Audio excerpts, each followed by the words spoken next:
ஆண்டவர் பேசுற வார்த்தையை ஈஸியா எடுத்துறாதீங்க. அது எப்ப பேசிட்டு தான் இருப்பார்ல. ஹல்லேலூயா. நம்பிக்கை என்னும் தீபத்தை அணைய விடாமல் இருப்பது வார்த்தை. மங்கின நம்முடைய வாழ்க்கை விளக்கை அணைய விடாதிருப்பது வார்த்தை. இதுவரை நடத்தி கொண்டு வந்தது வார்த்தை. வார்த்தை தான்.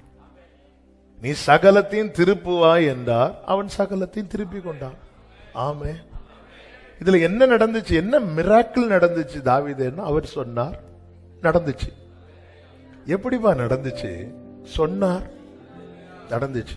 எப்படி நடக்கும்? எதை வச்சு சொல்றீங்க? அவர் சொல்றாரு, நடக்கும். இதுக்கிடையில என் ஞானம் இல்லை, என் கல்வி இல்லை, என் அறிவில்லை. இன்னைக்கு இந்த செய்தியை கர்த்தர் தருவதற்கு ஒரே ஒரே ஒரே ஒரே கீ தான், ஒரே காரியம் தான். இந்த நம்பிக்கை நமக்குள்ள வரமாட்டேங்குது. இதுதான் பிரச்சனை.